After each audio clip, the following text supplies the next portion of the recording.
Ladies and gentlemen, let me cut right to the chase. This isn't going to be a feel-good talk about your feelings, your comfort zone, or the excuses you keep feeding yourself to justify mediocrity. Today we're going to confront something that most of you, hell, maybe all of you, are guilty of, making excuses. And I'm not talking about those little white lies you tell others to save face. I'm talking about the lies you tell yourself, those soft, cushy stories you wrap yourself in to avoid facing your own weakness. I know this is going to be uncomfortable. Good. Growth doesn't come from comfort. It comes from challenge. And guess what? Right now, you are sitting there, stuck in a rut, and you know it, but you pretend you're fine. You tell yourself that life's circumstances have held you back. It's your job, your relationships, the economy, the government, whatever. You've got an endless list of excuses ready to go, don't you? Here's the cold, hard truth. Excuses are for the weak men, weak people. And I'll tell you right now, this world isn't built for weak men. Weakness gets crushed. It gets dominated. Look around, and you'll see it everywhere. The weak get trampled while the strong rise to the top. But most of you, you're choosing to remain weak because it's easier than doing the hard work it takes to be strong. But I had a rough upbringing. But my boss is a tyrant. But I don't have time. Do you hear yourself? These are the words of a victim, not a man. Real men don't have time for excuses because they're too busy getting shit done. The real man takes responsibility for his life. He doesn't point fingers. He doesn't wallow in self-pity. He grabs his problems by the throat and forces them into submission. Look, let's get something straight. Life doesn't give a damn about your excuses. The world doesn't stop spinning because you're tired or because things didn't go your way. Life will grind you into dust if you let it, and it doesn't care how you feel. Feelings don't change facts. So what are you going to do? Are you going to sit there, crying about how unfair everything is? Or are you going to man the hell up and fight back? I don't care what your background is, where you came from, or what cards you've been dealt. We've all got our battles. But here's the thing, your problems don't make you special. They don't make you unique.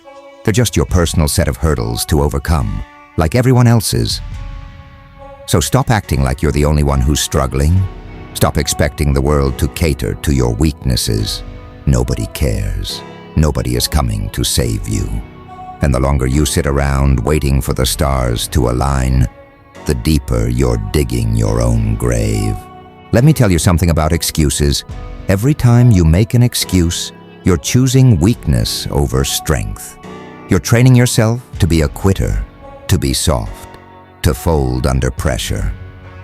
Every excuse is a choice to surrender before you even step into the fight. You want to know why you aren't getting ahead in life? It's because you've made a habit out of retreating, a habit out of running from hard things, a habit out of losing. And you've got the audacity to sit there and wonder why you're stuck. Wake up. Oh, but it's hard. Yeah, it's hard. Life is hard. What did you expect? You think men who have achieved greatness got there by complaining about how tough life is? No, they got there by doing what most people wouldn't, by pushing past their limits, by refusing to let circumstance dictate their outcomes. Do you want to be ordinary, or do you want to be extraordinary? Because extraordinary men don't make excuses. They don't take the easy way out. They embrace the pain. They lean into the struggle. That's what separates the men from the boys. You hear me? Pain is the price you pay for greatness. No pain, no glory. Every single time you feel like quitting, that's when you should double down and push harder. That's where the real growth happens. But you don't want to hear that, do you? You want a shortcut. You want to get by with the least amount of effort. And that's why you'll stay average. That's why you'll stay weak. And don't think for a second that I'm talking about just physical strength. I'm talking about mental toughness, emotional resilience, the ability to endure hardship and keep going. That's what makes a man. Not the size of your biceps, but the size of your backbone. The ability to stand firm when life throws everything it's got at you. Now, some of you are probably sitting there thinking, but I've got responsibilities, I've got bills, I've got kids. Yeah, and? That's life, gentlemen. Real men handle their business without complaining about it. You think having a mortgage and a family makes you special? That's what you signed up for. You don't get a gold star for doing what you're supposed to do. And if you're using your responsibilities as an excuse for why you can't go after your dreams, you're missing the point. Your obligations don't hold you back. They should fuel your fire. You've got people depending on you, looking up to you. Are you going to show them what it looks like to be a man who conquers, or a man who crumbles under pressure? You want to know what the real problem is? You're comfortable. You've gotten too soft, too complacent, and comfort is the enemy of greatness.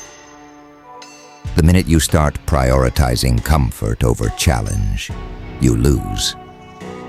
Men were not meant to live comfortable lives. We're wired for battle, for challenge, for the hunt. But society has turned you into a bunch of domesticated animals, trained to avoid discomfort at all costs. And the price of that comfort? Your soul, your strength, your potential. Comfort kills ambition. It kills drive. And it kills masculinity. And before you come at me with that politically correct nonsense, let me stop you right there. This isn't about toxic masculinity or whatever garbage you've been brainwashed to believe. This is about men being men. This is about embracing what we are designed to do, to lead, to protect, to provide, to dominate. There's nothing toxic about being strong, about being assertive, about refusing to apologize for being a man in a world that seems to hate masculinity more and more every day. The problem with too many men today is that they've been emasculated. They've been taught to apologize for who they are, to suppress their natural instincts, to be passive, to be submissive. And you wonder why men are more depressed, more anxious, more lost than ever before.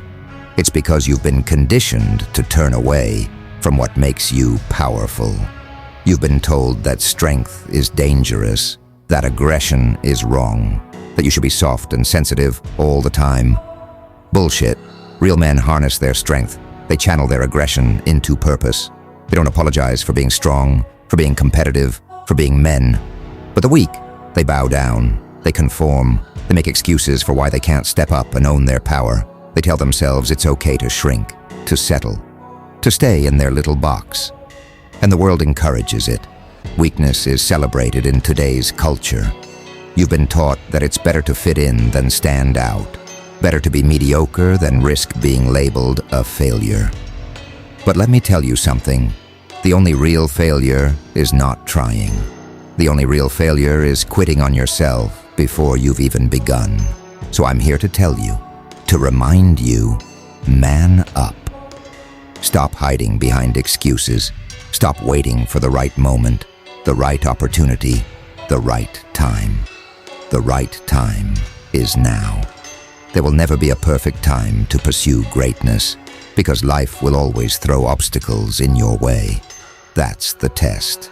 That's the challenge. The question is, are you strong enough to face it, or will you crumble under the weight of your own excuses? Gentlemen, the path to strength, to success, to manhood is not easy. It never has been, and it never will be. But that's the point. The harder the struggle, the sweeter the victory. And the men who are willing to endure the pain, to reject the excuses, to fight even when they're tired, broken, and beaten down, those are the men who win. Those are the men who leave a legacy. So I'll ask you one last time. Are you a man, or are you weak? Because you can't be both. Choose wisely.